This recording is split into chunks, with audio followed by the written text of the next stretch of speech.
زين بالبدر Bu qissa juda ta'sirli qissa bo'lib, Uhud jangida bo'lib o'tgan. Uhud jangida bo'lgan voqealarni ba'zilarini biz bilamiz, ba'zilarini esa bilmaymiz.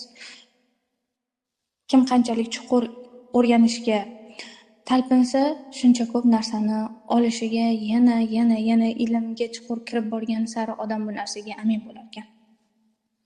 Uhud jangini boshlashdan oldin, ya'ni jang bo'ladigan joyni ikki taraf ham kelishiladi. Mana shu joyda jang bo'ladi deb, ya'ni janglar har doim tarixda ko'rsangiz ochiq joyda bo'lgan. Uhud jangi ham Uhud tog'ida bo'lgan, atrofida bo'lgan. Jang boshlanishidan oldin bir kofir Uhudda o'sha jang bo'ladigan joyda chuqur kovlab yashirib qo'yadi. Bu chuqurni nima niyatida kovlaydi? Muhammad tushib ketsin va uni ushlashlik, o'ldirishlik oson bo'lsin degan niyatda chuqur kovlaydi. Va jang boshlanadi. Uhud jangida Rasululloh sollallohu alayhi vasallamning yoshlari nechida edi? Xo'p, Madinaga Payg'ambarimiz sollallohu alayhi vasallam necha yoshlarida hijrat qilgandilar? 50 yoshlarida hijrat qilgandilar. Uhud jangi esa 57 yoshlarida bo'lgan. Jang boshlandi. Demak, Uhud jangida Rasululloh sollallohu alayhi vasallam 57 yoshda bo'lganlar. Jang boshlandi. Jang boshlanganida esa Rasululloh sollallohu alayhi vasallam hech narsaga e'tibor bermaganlar. Qayerdadir chuqur bormi, to'siq bormi, xavf bormi, jang vaqtida faqat jangga diqqatlari berilgandi. Ya'ni o'ng chap taraflarga qaramasdan jangni boshlagandilar. Jang qilish asnosida ana o'sha qazilgan joyga borib yiqiladilar Rasululloh sollallohu alayhi vasallam. Yuzlari bilan yiqilib tushadilar. Va boshlaridan qon oqardi deydi. Rasulullohni ko'rgan sahobalar shunday deydi. Boshlarida bosh kiyim bo'lgan. Jang vaqtida barchamiz bilamizki, oldinlari o'sha bosh kiyim bo'lgan, temirdan yasalgan bosh kiyim bo'lgan va uni ikki yuzga tushib turadigan tarafi ham bo'lgan. Ya'ni yuzlarni ham himoya qilib turadigan, ikki yanog'ingiz, ikki betingizga tushib turadigan o'sha ikkita qo'lga o'xshagan yopig'i bo'lgan, yuzni himoya qilish maqsadida. Va uni iyagini ostidan tishlarga o'xshagan bir-biriga bog'lab, bir-biriga kirg'izib bog'laydigan joy ham bo'lgan. U ham temirdan bo'lganki, insonni mana shu yuzi va boshini saqlashlik uchun. Rasululloh sollallohu alayhi vasallamning ham mana shunday bosh kiyimlari bor edi. Rasululloh sollallohu alayhi vasallam chuqurga yuzlari bilan yiqilib tushganlaridan keyin, o'sha yiqilganlarda yuzlari bilan yiqilganligi natijasida mana shu oldingi to'rttalik tishlardan biri singan. Alloh alam, ba'zilari birta deydi, ba'zilari ikkita, ba'zilari to'rtta deydi. Alloh alam, rivoyatlar ko'p. Tishlari sinadi. O'rnlaridan turishga harakat qiladilar va Rasululloh sollallohu alayhi vasallamning bellari va yuzlarida juda qattiq og'riq bo'ladi. Tishlarini singanligi sababli ham og'izlarida ham og'riq bo'ladi. Rasululloh harakat qilib tikka turadilar va chuqurga chirmashib chiqib ketishga harakat qilayotganlarida chuqurning og'zida kofir turgan edi. Uni nima deb atashardi? Ibn Qam'a deyishardi. Nomi nima bo'lgan ekan o'sha kofirda? Ibn Qam'a. Ibn Qam'a qo'lidagi qilichi bilan Rasululloh sollallohu alayhi vasallamning boshlariga uradi. Yana bir o'ng yuzlariga qarab, yana bir chap yuzlariga qarab qattiq zarbalar bilan uradi. Ana o'sha yuzlarini to'sib turgan bosh kiyimlarining temir tarafi ikki yanoqlariga kirib ketadi. Shunaqangi qattiq zarba bilan uradiki, o'ng va chap yuzlariga o'sha yuzdagi temir chanoqlar yuzlariga, yanoqlariga botib qoladi. Qon juda ham ko'p va tez oqadi. Buni ko'rib turgan sahobalar Rasulullohga yordam berish uchun yugurib kelishadi. Ulardan birinchi bo'lib Abu Bakr radhiyallohu anhu yetib keladilar. Jonim sizga fido ya Rasululloh deb Rasulullohni ko'tarishga harakat qiladilar. Va yuzlaridagi temirni chiqarishga harakat qiladilar u chiqara olmaydilar.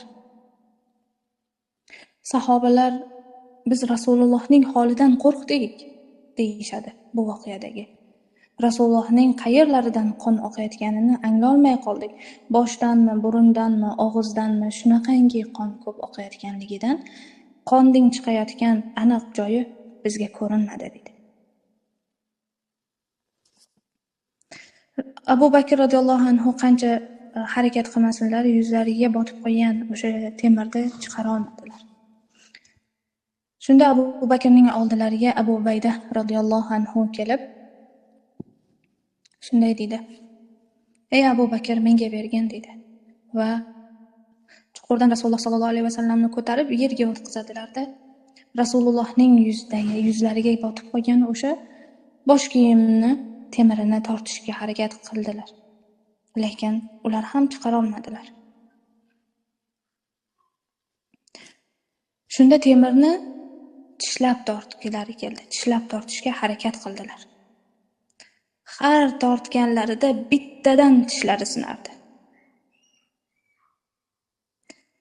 Ikki yuzlariga botib qolgan temirni og'izlari bilan, tishlari bilan, jon jahdi bilan bitta tortganda bitta tish sindi.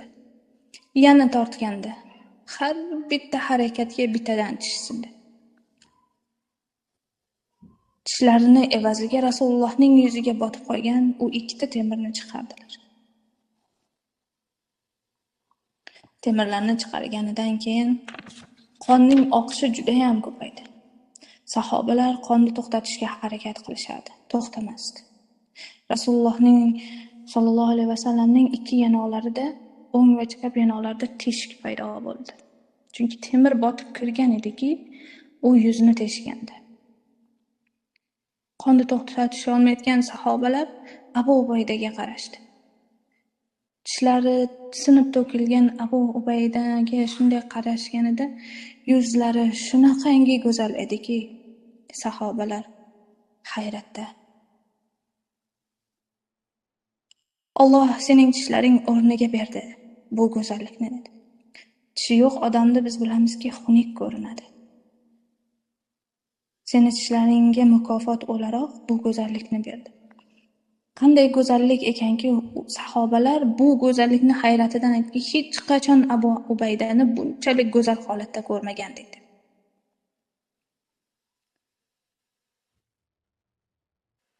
Rasulullohning yuzlaridagi temirni olib ulardagi aziyatni kamaytirish uchun o'zlariga bo'lgan jarohatni sezmadilar.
Ovoz bormi inshaalloh?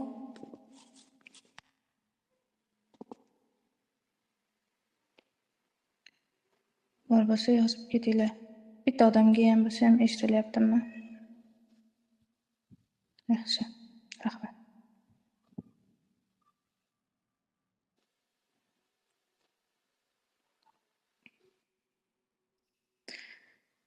Xo'p. Qolgan joyimizdan davom etamiz. Fikr bo'lindi. Suhbat ham bo'lindi. Alloh rozi bo'lsin. Abu Ubaydani shunchalik go'zal holda hech ko'rmagandik. Bu tishlaring evaziga Allohning senga bergan hadiyasidir, dedi sahobalar.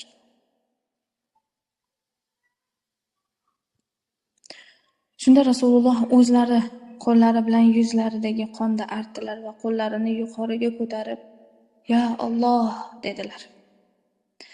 Abu Bakr darrov qo'rqqanlaridan Rasululloh hozir ummatiga badduo qiladi deb o'yladilar. Ammo eshiting, Rasululloh qo'llarini ko'tarib, "Ya Alloh, ummatimni hidoyat qil. Ular bilishmaydi", dedilar. "Ya Alloh, ummatimni hidoyat qil. Ular bilishmaydi", dedilar. Rasululloh har qattiq azoblanganida, toshbo'ron bo'lganlarida ham shunday degandilar. Bu duodan keyin, dedi Abu Bakr radhiyallohu anhu, payg'ambarimiz sollallohu alayhi vasallam ummatlari haqqi uchun juda chiroyli duo qildilar. Allohdan ularga hidoyat, insof duo qildi, dedilar. Shunchalik azobga qaramay, o'sha vaqtda Rasululloh Allohga qo'llarini ko'targan holda bir og'iz nimadir so'raganlarda o'sha lahzada qabul bo'lardi. O'sha lahzada qabul bo'lardi.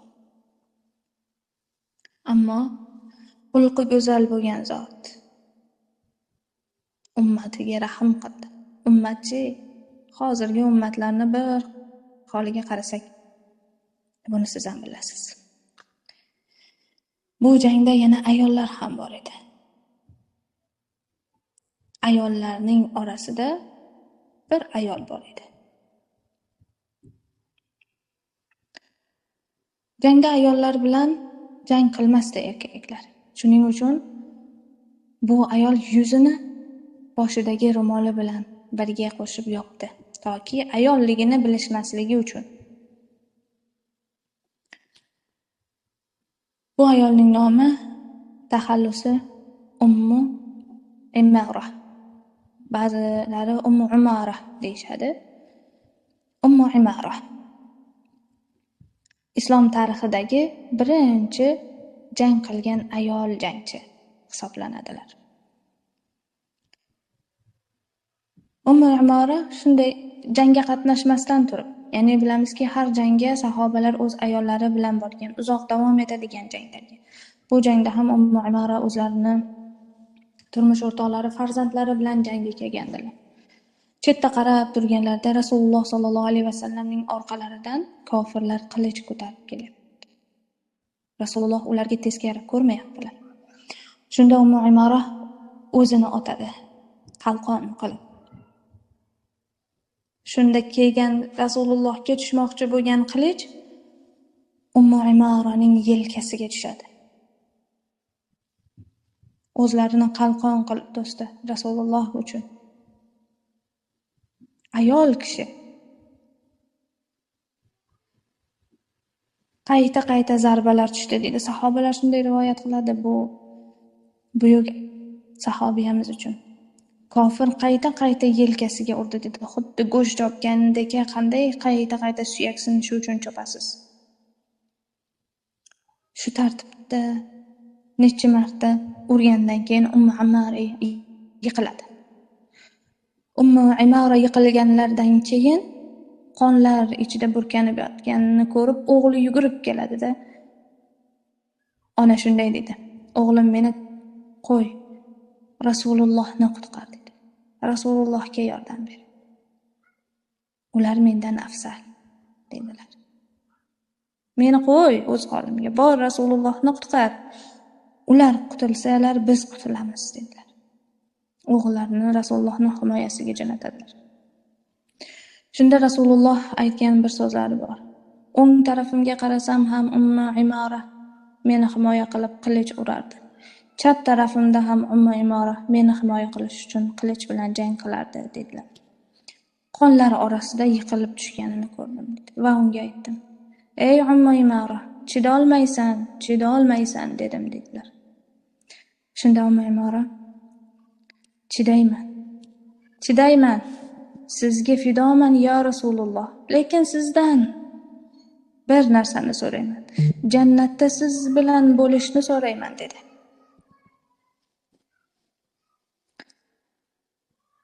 Shunda Rasululloh sollallohu alayhi vasallam duo qiladilar.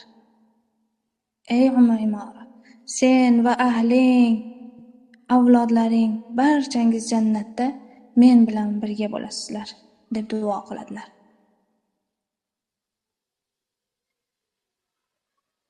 urush nihoyasiga yetgandan keyin ham Ummu Imora 20 yil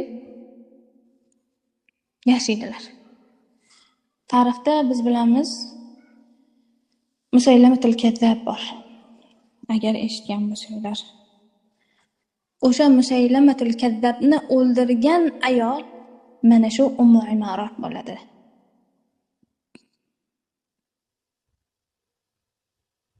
Bir qonxo'r vahshiyni ayol kishi o'ldiradi. Umar bin Xattob radhiyallohu anhu xalifalik vaqtida dunyodan o'tadilar. Yamama jangida ikkinchi qo'llaridan ham ayriladilar. Uhud jangida birinchi qo'llaridan ajralgan bo'lsalar, Yamama jangida ikkinchi qo'llaridan ajraladilar. Va xalifa Umar radhiyallohu anhu vaqtlarida vafot etadilar. Bu ayolning to'liq ismi Nusayba bint Ka'b, Rasululloh sollallohu alayhi vasallamning uzoq qarindoshlaridan, amakivachchalar tarafidan, ya'ni Najjor qabilasidan. Rasulullohning sollallohu alayhi vasallamning kelib chiqishlari ham Najjor qabilasiga borib taqaladi. Amakilar ikki tarafga bo'lingan. Uzoq qarindosh bo'lganlar. Madinalik bo'lganlar, ansoriy bo'lganlar. Aqabal Ulada, ya'ni birinchi da'vat qilishga borib Yasrib, ya'ni Madinada da'vat qilishganida 73 ta Alloh alam erkak kishi va ikkita ayol kishi islomga kirgan. O'sha ikki ayolning biri mana shu Ummu Imora bo'lgan. Nusayba bint Ka'b bo'lganlar. Islomda ayol kishining o'rni baland. Ayol kishining ham haq huquqi bor. Ayol kishi jang qilaman desa, erkakdan kam jang qila olmaydi degan gap yo'q. Undan zo'r jang qilishi ham mumkin. Ayol kishini Rasululloh sallallohu alayhi va sallam ikrom qildilar. Ya'ni marhamat qildilar ayol kishiga. Ayol kishi past ko'riladigan, xo'r ko'riladigan narsa emas. Islom qadrli qilgan inson u ham. Ayol kishini ham shariatda haqqi, huquqi, jasorati, odobi bor. Islomga birinchi kirgan ham ayol kishi edi. Islomdagi birinchi jangchi ham ayol kishi bo'ldi.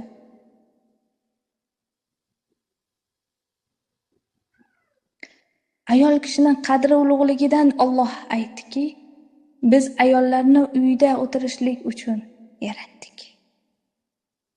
Ayol kishi mo'tabar, ojiza, uyda o'tiradi, erkak kishi uni boqadi. Erkak ta'minlaydi. Nainki ayol kishi ko'chada yurishligi, ishlashligi, oilani faqatgina ayol boqishligi. Ayolning qadri bor. Ayolning turmush hayotida ham haqqi, huquqi bor. Har bir ayol, har bir mu'min, mu'mina dinini yaxshilab o'rgansa, albatta va albatta o'zini haq huquqini o'rganadi. Alloh azza va jal insonga ibtilo beradi, ya'ni imtihon beradi. Nima uchun? Doimki bilishini xohlaydi bandalari. Islom qimmat, islom ulug' narsa ekanligini bildirishni xohlaydi. Va bunga misol o'laroq Rasululloh sollallohu alayhi vasallamni bizga tanitdi. Qancha qurbonliklar qildi Rasululloh sollallohu alayhi vasallam. Din uchun qancha qurbonlik qildilar, qancha harakat qildilar. Azoblansalar ham ummatim dedilar. Voy, hozirgi ummatning holiga. Sunnatga tobe bo'laman deydi-yu, nimaga tobe bo'layotganini o'zi bilmaydi. Rasululloh sollallohu alayhi vasallamning borini aytib, ya'ni Vojib, bajarishi vojib bo'lgan narsalar sunnatu, bajarish ixtiyoriy bo'lgan narsalari sunnat emasday, shariatda emasday gapiradiganlar ko'payib ketdi. Yolg'on gaplarga ishonadigan, yolg'on gaplar chiqaradigan ummatlari ko'paydi. Biz o'ylaymizki, Rasululloh sollallohu alayhi vasallam qiyomat kunida hamma ummatini shafoat qiladi deb o'ylaymizmi? Yo'q. Xurofot qilgan, hadis deb yolg'on gapirgan, hadisda yoki payg'ambarimiz sollallohu alayhi vasallamning amallarida bo'lgan, lekin vojib bo'lmagan narsalarni yo'q deb inkor qilganlar, namoz o'qimaganlar, hijob o'ramaganlar,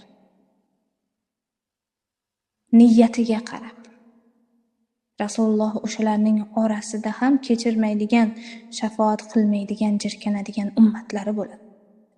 Buni unutmang. Rasululloh nimani o'rgatdilar? Go'zal xulqli bo'lishni, ayol kishiga itoatkor bo'lishni va ogohlantirdilar. Ey ma'sharan nisa, ey ayollar jamoati, tilingiz bilan ko'proq istig'for ayting, ko'proq sadaqa bering. Sizlarning ko'pingizni jahannam ahlidan ko'rdim. Jannatda ayol ummatimdan ozini ko'rdim. Sizlar tilingiz bilan aziyat berasiz. Kufronul ne'ma, kufronul ashira dedilar. Ayol kishi ko'rgan narsasini inkor qiladi. Eri nimadir qilsa, urushib qolgan paytida sen menga hech narsa qilmagansan deydi. Ko'rmaganman. Hayotda ham shunaqa nimanidir agar unga berilgan bo'lsa, o'zini foydasi uchun yo'q qilmagan, ko'rmaganman, olmaganman, bilmaganman deb inkor qiladi. Ayol kishilarning hammasida shunday sifat bor.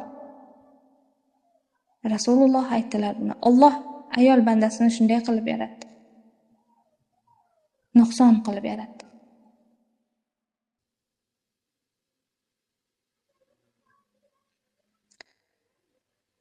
Ayol kishini o'rni bor, to'g'ri.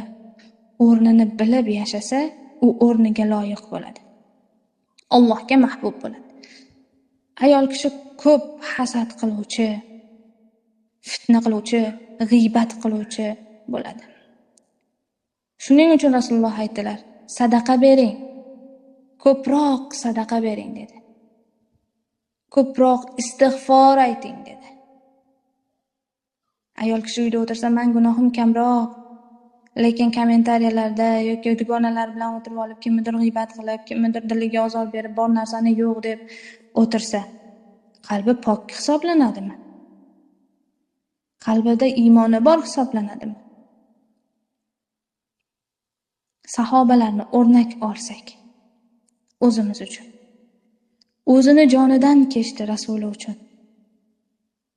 Hozirgilar biz ummatimiz, biz Rasulullohning shafoatiga loyiqmiz deya olamizmi? 5 mahal chala-chala o'qiydigan, xushusiz o'qiydigan namozimiz bilan. Ertayu kech g'iybatni oddiy gunoh deb o'ylashadi. G'iybatning jazosi, gunohini og'irligi zinonikidan 100 baravar baland hisoblanadi. G'iybat.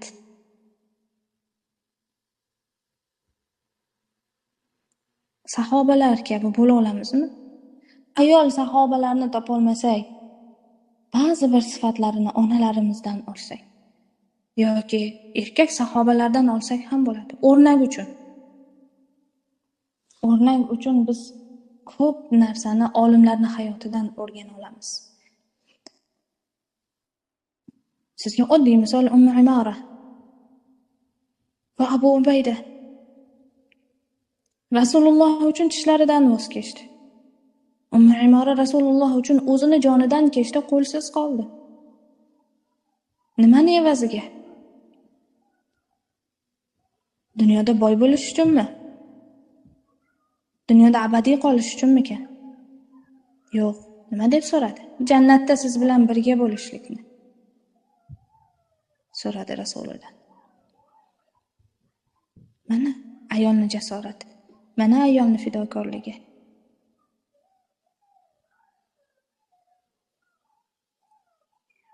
Hozirgi vaqtdagi ko'p ayollarni gap so'ziga, menga gapirayotgan, mana bu chatda yozayotgan gaplaridan bitta narsaga hayron qolaman.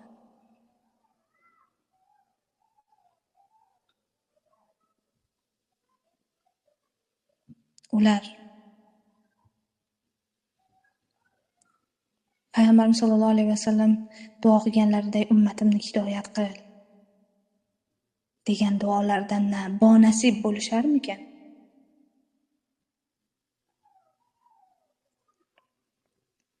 Nimaga Rasululloh shunday duo qilgan bo'lsa ham hamma ummatlari hidoyatli bo'lib ketmayapti? Alloh ham qaysi bandasini qanday ekanligini biluvchi zot. Shunga ko'ra duodan yo foydasini yo ziyonini oladi. Ayol kishimiz, siz ham, men ham o'zimizni ko'p isloh qilishimiz kerak. Tarbiya qiladigan juda ko'p narsalarimiz bor. Biz birovni orqasini kovlashni qo'yaylik. O'zimizni tuzataylik. Chunki har bir inson bilmaydi jannatga tushadimi, tushmaydimi. Birovni xatosini tuzatadigan vaqtda zamonda emasmiz. O'zimiznikini avval tuzatishimiz kerak. Ilm olish, farzandlarimizni to'g'ri tarbiya qilish, tilimizni tarbiya qilish, qalbimizni poklashligimiz bilan biz ertaga yorug' yuz bilan borib, "Ya Rasululloh, meni shafoat qiling" deb so'ray olamiz. Chirib yotgan qalbimiz bilan qanday borib so'raymiz? So'ra olmaysiz, uyalasiz. Sahobalarning hayotini o'rganib, sahobalar kabi bo'lishligimizni Alloh nasib qilsin. Harakat qilaylik, ular kabi bo'laylik, inshaalloh.